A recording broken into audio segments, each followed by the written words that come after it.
ఒక పక్కన కేసీఆర్ గారు ఏం చెప్తా ఉన్నారు? నేను 125 ఎత్తుల విగ్రహాన్ని నిర్మిస్తానని అంటున్నాడు. అయ్యా, విగ్రహం యొక్క ఎత్తు కాదు, నీ ఆలోచన ఆ ఎత్తులో ఉండాలని చెప్పేసి భారతీయ జనతా పార్టీ కోరుకుంటుంది. నీ ఆలోచన అడుగున ఉన్నది, విగ్రహం మాత్రం 125 అడుగులు అంటున్నావు. ఎవరిని మోసం చేయడానికని ఇంతవరకు మోసం చేసింది చాలదా? దళితులను ఇంకెన్నాళ్ళు మోసం చేయాలనుకుంటున్నావు? విగ్రహం పెట్టగానే దళితులంతా కూడా మరొకసారి మోసపోవడానికి సిద్ధంగా లేరు. ఈరోజు కావాల్సింది ప్రభుత్వం తీసుకున్నటువంటి నిర్ణయాలు అమలు చేసి వాళ్లకు సంక్షేమం కోసం, వాళ్ళ యొక్క అభివృద్ధి కోసం పాటుపడమని చెప్పేసి భారతీయ జనతా పార్టీ అడుగుతా ఉన్నది. కానీ కళ్ళబొల్లి మాటలు చెప్పి, అబద్ధపు మాటలు చెప్పి మోసం చేయాలంటే మోసపోవడానికి ప్రజలు సిద్ధంగా లేరు.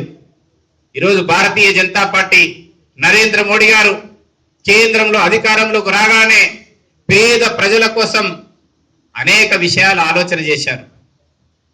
గ్రామీణ ప్రాంతాల్లో ఉండేటటువంటి దళితులకు భూములు ఉండవు కాబట్టి భూములు మనం ఇచ్చినా ఇవ్వకపోయినా వాళ్లకు చక్కటి విద్యను అందించాలని చెప్పేసి ఆలోచన చేశారు.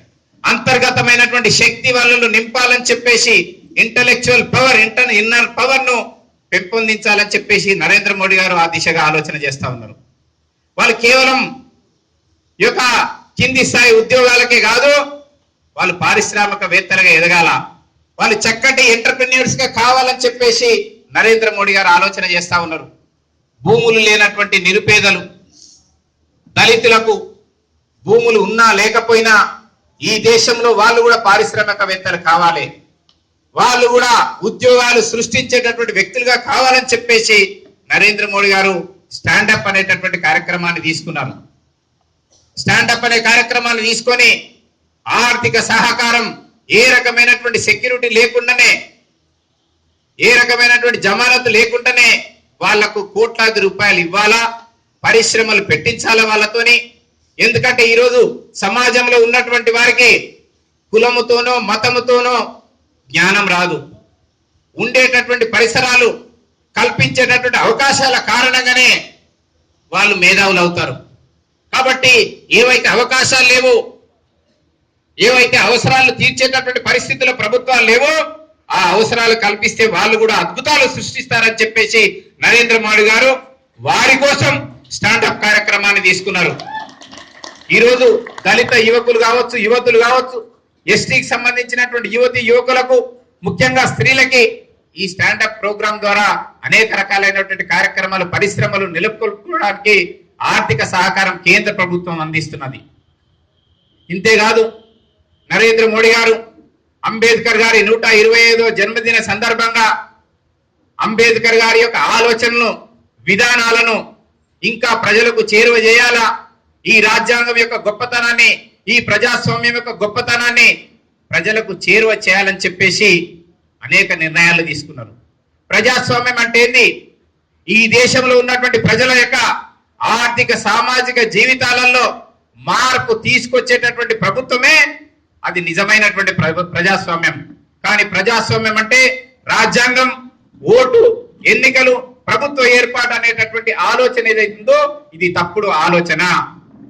కనుక ఈరోజు ప్రభుత్వం మరి 125వ జన్మదిన సందర్భంగా అంబేద్కర్ గారి యొక్క జీవితంలో ఆయన ఘట్టాలు ఏమున్నాయి, ఎక్కడ జన్మించారు, ఆయన జన్మించినటువంటి జన్మస్థానాన్ని, మహారాష్ట్రలో ఉన్నటువంటి స్థలాన్ని, అదేవిధంగా లండన్ లో విద్యాభ్యాసం చేసి అప్పుడు నివసించినటువంటి నివాస స్థలాన్ని, ఢిల్లీలో పరిశోధన చేస్తున్నప్పుడు నివసించినటువంటి స్థలాన్ని, ఆయన బౌద్ధ దీక్ష చేపట్టాడు, బౌద్ధ దీక్ష తీసుకున్నాడు.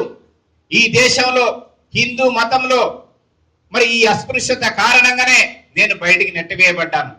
ఈ యొక్క అస్పృశ్యత పైన పోరాటం చేయాలా.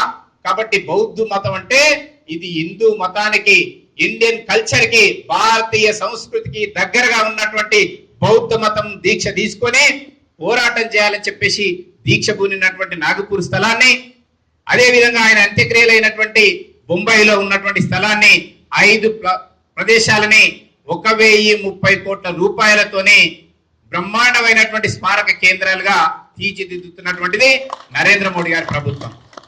ఇదే కాదు, పేద ప్రజలకు అన్ని చేరాలని చెప్పేసి ఇంతకుముందు నాకన్నా ముందు మాట్లాడినటువంటి వాళ్ళు ముద్రా లోన్ల విషయం కావచ్చు, అదే విషయంగా ప్రధానమంత్రి ఉజ్వల యోజన అందరికి ఉచితంగా గ్యాస్ కనెక్షన్లు ఇవ్వాలని చెప్పేసి అది కూడా నిర్ణయం తీసుకోవడం జరిగింది. ఇవన్నీ కూడా పేద ప్రజలను దృష్టిలో పెట్టుకునే ఏ కార్యక్రమం అయినా చేస్తా ఉన్నారు. ఇటీవల తీసుకున్నటువంటి నిర్ణయం కూడా 1925లోనే వారు ఒక నిర్ణయం తీసుకున్నారు, ఒక పుస్తకాన్ని రచించారు, the problem of the rupee, రూపాయ సమస్య అని. ఆ పుస్తకంలోనే ఇవన్నీ వారు వివరించడం జరిగింది. రాబోయే రోజులలో రూపాయి ఎన్నిటికి సమస్య అవుతుంది, దాని పరిష్కార మార్గాలు కూడా వారు ఆ రోజే చెప్పడం జరిగింది.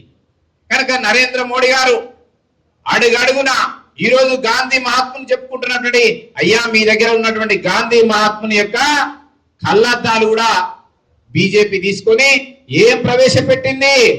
స్వచ్ఛ భారత్. మీ యొక్క గరీబీ హఠావో కూడా ఎవరు తీసుకున్నాము? నరేంద్ర మోడీ గారు చేపట్టారు. కమ్యూనిస్టు పార్టీ యొక్క ఎజెండా కూడా ఈరోజు భారతీయ జనతా పార్టీ తీసుకున్నది. ఇక కమ్యూనిస్టుల దగ్గర, కాంగ్రెస్ల దగ్గర ఎజెండా లేదు. ఏం మిగిలి ఉన్నాయి వాళ్ళ చేతుల? జెండాలే ఉన్నాయి. ఆ జెండాలన్నీ కూడా మనం పీక్కోవాల్సిన అవసరం ఉంది. కాబట్టి రాబోయే రోజులలో భారతీయ జనతా పార్టీకి మనందరం ఎవరి వారసులము? నరేంద్ర మోడీ వారసులము. చాలా ఛాతీ విరుచుకొని గర్వంగా చెప్పుకోవచ్చు, ఈ దేశానికి మంచి చేస్తున్నటువంటిది నరేంద్ర మోడీ గారు. ఇక్కడ ఉన్నటువంటి రాష్ట్ర ప్రభుత్వం అడుగడుగున మోసం. దళితులకు ముఖ్యమంత్రి పదవి ఇస్తానన్నాడు, ఇచ్చారా? ఇయ్యలేదు. 3 ఎకరాల భూమి ఇస్తానన్నాడు, ఎవరికైనా ఇచ్చారా? ఇక్కడ ఇవ్వలేదు. అదే కాదు, 2015-16 సంవత్సరంలో ఎస్సీ కార్పొరేషన్ నుంచి అందరికీ కూడా మరి మీకు సెల్ఫ్ ఎంప్లాయ్మెంట్ కింద అనేక స్కీములకు మరి సబ్సిడీ ఇస్తానని అన్నాడు. మునుగోడు నియోజకవర్గంలో మొన్ననే ఆర్టీఐ ద్వారా సమాచారం సేకరిస్తే 2015-16 సంవత్సరంలో 193 మంది ఎస్సీకి సంబంధించినటువంటి యువతీ యువకులు అప్లై చేసుకుంటే ₹1 కూడా విడుదల చేయనటువంటిది ఈ ప్రభుత్వం, రాష్ట్ర ప్రభుత్వం. మిత్రులారా, ఈ రాష్ట్ర ప్రభుత్వం కేంద్రం నుంచి వచ్చేటటువంటి నిధులు, ఎస్సీ ఎస్టీ విద్యార్థులకు వస్తున్నటువంటి ఉపకార వేతనాలు ప్రతి ఏటా డిసెంబర్లోగానే వస్తాయి. అవి కూడా దారి మళ్లిస్తా ఉన్నారు. కాబట్టి ఈ ప్రభుత్వం ఇచ్చినటువంటి హామీలు ఏవైతున్నాయో హామీలు నెరవేర్చేంత వరకు మనం వెంటాడాల్సిన అవసరం ఉంది. ఇక్కడి నుంచి ఎన్నికైనటువంటి శాసనసభ్యునికి ఇక్కడ ఈ యొక్క అభివృద్ధి, నియోజకవర్గ అభివృద్ధి పైన ధ్యాస లేదు. కేవలం తన యొక్క ప్రజాప్రతినిధులందరినీ కూడా ఈ రోజు కాంట్రాక్టర్ల యొక్క సంస్థగా మార్చుకున్నాడు. ఎక్కడ పోయినా ఆయన యొక్క పర్సెంటేజీలు, రోడ్డు కాంట్రాక్టర్లైనా తన మనిషికే, చెరువు కాంట్రాక్ట్ అయినా తన మనిషికే, బిల్డింగుల యొక్క కాంట్రాక్ట్లైనా తన మనుషులకే. ఈ రకంగా కేవలం కాంట్రాక్ట్ల పైననే దృష్టి పెడుతున్నాడు తప్ప నియోజకవర్గం పైన దృష్టి లేదు. అందుకోసమే మన అందరం కూడా ఎవరైతే అర్హులు ఉన్నారో, పెన్షన్ కు అర్హత ఉండి పెన్షన్ రానటువంటి వారిని, అదే విధంగా ఇళ్లకు అర్హత ఉండి ఇల్లు రానటువంటి వారిని, ఇందిరమ్మ ఇళ్లలో సగం మాత్రమే నిధులు వచ్చి మిగతా నిధులు రానటువంటి అర్హత ఉన్నటువంటి వారిని వీళ్ళందరినీ కూడా సమీకరించాలి. ఎవరికైతే సబ్సిడీ రాలేదు వీళ్ళందరినీ కూడా మనం సమీకరించి ఈ ప్రభుత్వం పైన యుద్ధానికి సిద్ధం కావాలి. ఈ ప్రభుత్వం పైన పోరాటం చేయాలా. రాబోయే రోజులలో ఈ యొక్క దళితులు, గిరిజనులు, బడుగు బలహీన వర్గాలలో భారతీయ జనతా పార్టీ ఒక ప్రబలమైనటువంటి శక్తిగా ఎదగబోతుంది అనేటటువంటి దానికి మనందరం కూడా సిద్ధం కావాలి. ఆయా వర్గాలకు కేవలం వాళ్ళ యొక్క సొత్తు కాదు, దళితులను మోసం చేసి తప్ప నిజమైనటువంటి దళితులకు కానీ, గిరిజనులకు కానీ, బడుగు బలహీన వర్గాలకు ఈ యొక్క సంక్షేమ కార్యక్రమాలు మంచి చేస్తున్నటువంటిది భారతీయ జనతా పార్టీ, నరేంద్ర మోడీ ప్రభుత్వం. కనుక మనం ప్రజలకు వెళ్ళాలి. బీజేపీ కార్యకర్తలు కావచ్చు, సానుభూతి పరులు కావచ్చు, ఈ రోజు నరేంద్ర మోడీ గారి పార్టీకి సంబంధించినటువంటి మనం గర్వంగా ప్రజలకు వెళ్ళాలా.